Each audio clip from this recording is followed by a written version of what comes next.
Hello friends, कैसे हैं आप सब। उम्मीद करता हूँ अच्छे से होंगे। पहले तो मैं आपसे क्षमा मांगता हूँ कि काफ़ी टाइम से वीडियो नहीं बना पाया। घर के कुछ कामों में बिज़ी था। अब से कंटिन्यू वीडियो रहेगी। आज की क्लास में हम सीखेंगे स्टॉक को एनालाइज कैसे करते हैं। मैं आपको पर्टिकुलर कोई स्टॉक नहीं बता रहा हूँ कि ये अच्छा है या बुरा है। मैं आपको सिखा रहा हूँ आज की वीडियो में कि किसी स्टॉक को यदि हमने एनालाइज करना है तो कैसे करेंगे, कौन सी साइट से जाके करेंगे, किस तरह से करते हैं, क्या क्या उसमें देखते हैं, कैसे पता चलेगा कि हमें ये स्टॉक लेना चाहिए या नहीं। चलिए वीडियो स्टार्ट करते हैं। आज हम जिस स्टॉक के बारे में बात करेंगे वो आईटी कंपनी का है, इंफॉर्मेशन टेक्नोलॉजी का। अगर आप गेस कर सकें बीच में तो मुझे कमेंट सेक्शन में ज़रूर बताइएगा कि कौन सी कंपनी के बारे में हम बात कर रहे हैं। ये कंपनी कम्युनिकेशन सेक्टर को सप्लाई देती है अपनी सॉफ्टवेयर की पूरे वर्ल्ड वाइड।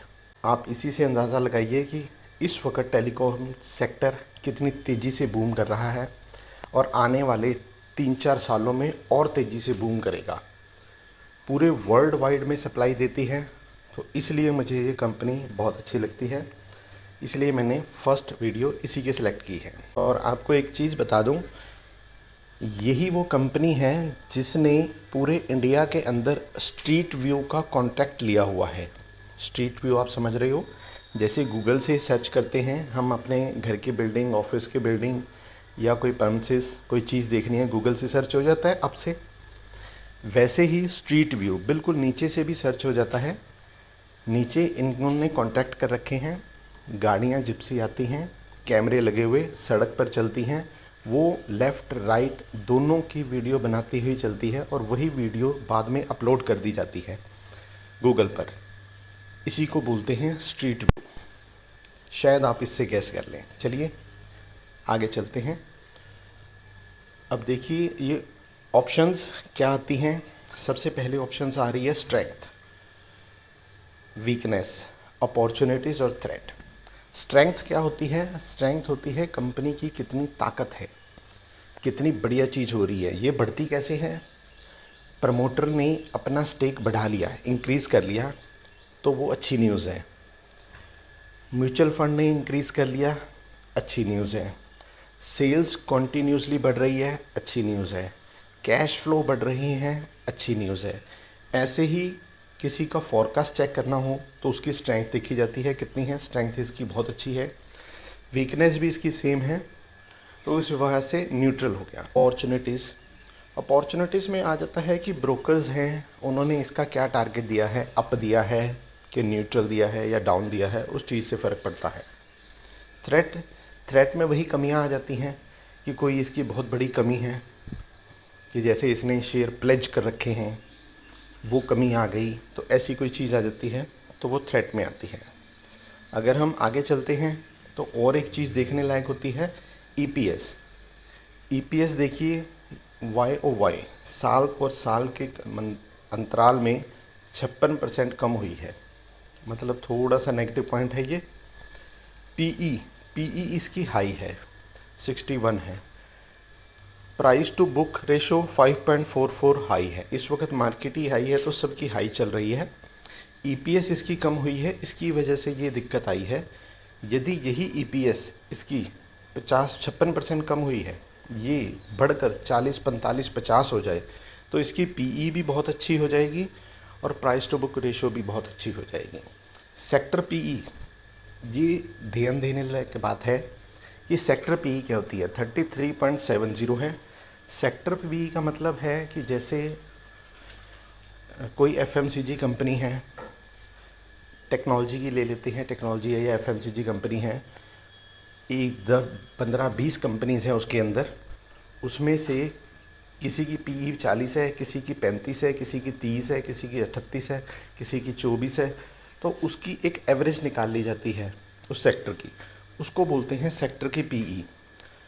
अगर कोई स्टॉक सेक्टर की पीई से नीचे है तो वो बढ़िया रहता है कि हाँ उस मेडिन तक पहुंच जाएगा ये, और यदि ऊपर है तो थोड़ा सा कॉस्टली कहलाता है। यही इसके अंदर देखा जाता है। अब आगे अगर हम चार्ट की बात करें तो देखिए चार्ट बने हुए हैं टेक्नोलॉजी के। HCL टेक का भी है, टेक महिंद्रा का है, TCS का है और इन्फोसिस का है। इसमें देखिए चार्ट से क्या पता चलता है, सबसे ज़्यादा रिटर्न किसने दी? HCL टेक ने। आपको डिस्क्लेमर कर दूं, मेरे पास होल्डिंग में HCL टेक पड़े हैं और जिस स्टॉक की हम बात कर रहे हैं वो भी है। अब इससे अंदाज़ा लगता है कि कौन सा स्टॉक तेज़ी से चल रहा है, कौन सा धीरे चल रहा है। जो तेज़ी से चलता है उसमें मूवमेंट फास्ट रहती है, वो बढ़िया रहता है लेने के लिए। और जो स्लो चल रहा है उसका एनालाइज़ किया जाता है कि किस वजह से स्लो है, कि कहीं से प्रॉफिट कम आ रहा है या कहीं इन्वेस्ट कर रखे हैं पैसे या क्या दिक्कत हो रही है। यदि वो एनालाइज़ हो जाता है हमारे से, बहुत अच्छा लगता है कि हाँ उसने कहीं पे इन्वेस्ट किया है, इस वजह से स्लो है, तो आगे चल के बढ़िया हो जाएगा, उसकी रिटर्न आएगी, तो बहुत अच्छी बात होती है।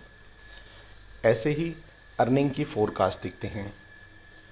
अर्निंग की फोरकास्ट देखिए, 2022 में कंपनी की अर्निंग्स काफ़ी अच्छी थी, 23 में थोड़ी सी कम हो गई, 24 में और कम हो गई।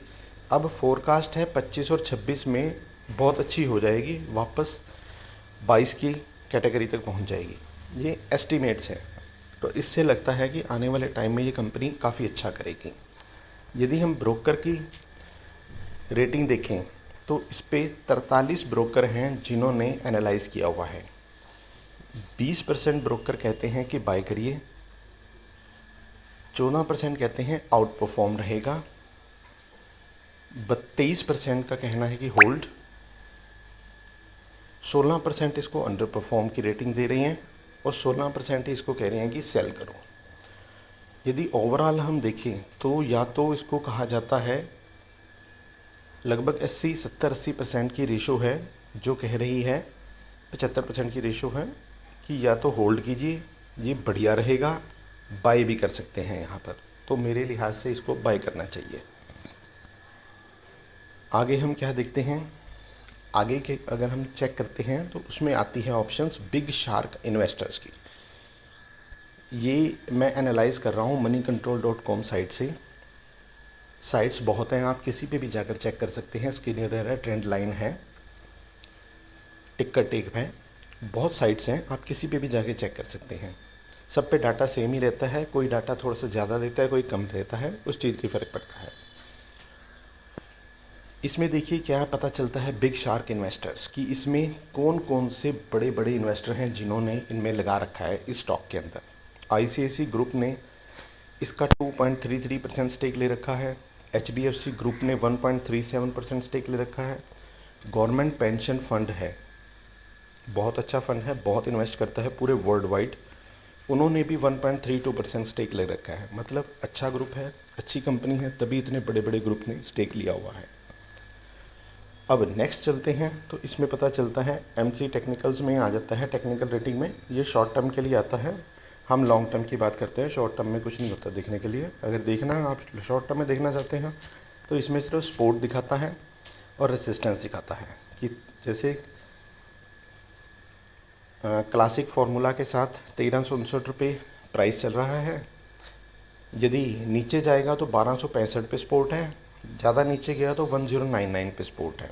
वहाँ पर अगर बाय करना चाहें, बाय ऑन डिप्स की पॉलिसी चलती है। और यदि ऊपर जाएगा तो 1524 तक जा सकता है, 1618 जा सकता है और 1783 जा सकता है। यहाँ पे आके इसकी रेसिस्टेंस बनती है, यहाँ पर इसमें एक तरह से सेलिंग प्रेशर हो जाता है शुरू, तो वहाँ पे आप अगर एक बार प्रॉफिट बुक करना चाहें तो कर सकते हैं। इस लेवल का यही फ़र्क होता है। और मूविंग एवरेज में देखें तो ये मूविंग एवरेज में दिखाता है कि ये स्टॉक पिछले कुछ समय में किस रेट पर ट्रेड कर रहा है। पिछले 5 दिनों में इसकी जो एवरेज है 1350 के आसपास है। अब ये कैसे कैलकुलेट होती है आपको बता देता हूँ। जैसे आज इसका प्राइस 1450 क्लोज हुआ, कल 1480 हुआ, फिर 1500 हुआ, तो एवरेज क्या आ गई 1475-80 के आसपास। ये ऐसे कैलकुलेट होती है। वो 3 दिन की है, ये 5 दिन की 1331 है, 10 दिन की 1290 है, 20 दिन की 1200 है, 50 दिन की 1145 है, 100 दिन की 873 है और 200 दिन की 582 है। ये अपने सभी लेवल से ऊपर चल रहा है। इसका मतलब है कि ये बुल रन के अंदर है शेयर, और ये यहाँ से तेज़ी में ही रहेगा जब तक कि ये अपनी 50 डे की एवरेज को ब्रेक नहीं करता। यदि 50 डे की मूविंग एवरेज ये ब्रेक कर दे तो इसमें थोड़ा सा सेलिंग प्रेशर आएगा, वहाँ पर ये फिर 100 डेज़ की मूविंग एवरेज तक जा सकता है। उसके बाद फिर 200 डेज़ की है। यदि सेलिंग प्रेशर आता है और मार्केट में करेक्शन आती है तो ये लेवल देखे जाते हैं कि ये फ़र्क पड़ता है। अदरवाइज़ बढ़िया स्टॉक वही है जो अपनी 50 डे की मूविंग एवरेज, 100 डे की मूविंग एवरेज और 200 डे की मूविंग एवरेज को अभी अभी क्रॉस किया हो तो ले लीजिए। वो बुल रन के अंदर है, बहुत तेज़ होने वाला है वो। आगे हम देखते हैं, स्कैन्स करते हैं तो उसमें क्या क्या पॉइंट्स मिलते हैं। अगर इसकी कमियां इसमें दिखाई गई हैं, decrease ROE, return on equity में डिक्रीज़ हुआ है। प्रमोटर ने अपनी होल्डिंग डिक्रीज़ की है, जो आपको बता रहा था मैं। आइटम ही है, 9 पॉइंट्स अप के हैं, 9 पॉइंट्स डाउन के हैं, उसमें से ये हैं पॉइंट्स। प्रमोटर ने होल्डिंग डिक्रीज़ की है। राइजिंग बुक वैल्यू बढ़ रही है। प्रीमियम टू पीर्स, जो इसके पीर के ग्रुप हैं, जो इसका ग्रुप है उसके ऊपर ये प्रीमियम पे चल रहा है, मतलब इसकी वैल्यूएशन ज़्यादा अच्छी तेज़ी से चल रही है बाकी के मुकाबले। 5 time premium to book value, ये वो स्टॉक है जो अपनी बुक वैल्यू के 5 गुना से भी ज़्यादा है। मतलब थोड़ा सा महंगा है। वो महंगा इसलिए है क्योंकि बढ़िया स्टॉक है, लोग बाय कर रहे हैं, इस रेट में भी कर रहे हैं, इसलिए ये अप जा रहा है। लोगों को उम्मीद ज़्यादा है। एफआईआई ने थोड़ा सा माल बेचा है, सेल किया है। Price to book value above industry, जो आपको बताया पीई रेशो ऊपर चल रही है। जो इनकी प्राइस टू बुक वैल्यू है इंडस्ट्री की है उससे भी ऊपर चल रहा है। डीआईआई इज़ फेवरेट, डीआईआई का ये फेवरेट है, डीआईआई इसमें स्टेक बढ़ा रहे हैं। और क्या ऑप्शन हैं इसमें, एफआईआई सेलिंग कर रही है और डीआईआई बाइंग कर रही है। ये देखिए कितना बढ़िया है। एफआईआई ने माल बेचा है और डीआईआई ने वो ख़रीद लिया है, कोई दिक्कत नहीं आने दी है, लेने के लिए तैयार बैठे हैं लोग। अब प्राइस एंड वॉल्यूम का चार्ट देखिए, इससे क्या पता चलता है कि पिछले एक हफ्ते में इसने कितनी रिटर्न दी है। इसने 4% दी है, एक मंथ में 20% की रिटर्न दी है, 3 मंथ में 40% की। आज के साल स्टार्ट होने से, ये साल से फाइनेंशियल ईयर 2024 से अभी तक की इसने 16% की रिटर्न दी है। पिछले एक साल के अंदर 31% की रिटर्न दी है और 3 साल में 36% की रिटर्न दी है। मतलब अभी तक इसको होल्ड करने वाले किसी इन्वेस्टर को लॉस नहीं हुआ है, चाहे उसने एक हफ्ते पहले लिया हो, चाहे उसने 3 साल पहले लिया हो, उसको रिटर्न मिली है। अब आज का वॉल्यूम इसका देख लीजिए कितना है।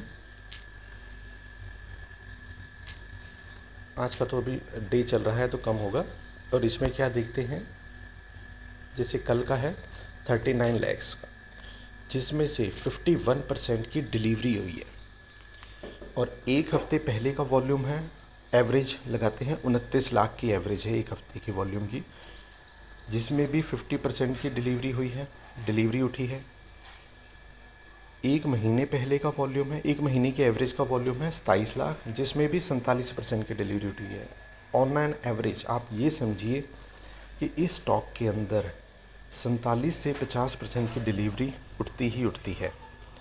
यदि 100 शेयरों का ट्रेड होता है तो 50 शेयर डिलीवरी में उठा लिए जाते हैं, चाहे वो रिटेल इन्वेस्टर उठाए, चाहे एफआईआई उठाए, चाहे म्यूचुअल फंड उठाएं, चाहे प्रमोटर उठाएं, तो इसको बाई किया जाता है ज़्यादा, जो अच्छी बात है।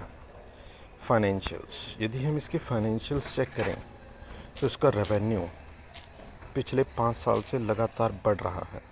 2020 में देखिए, 21 में, 22 में, 23 में और 24 में।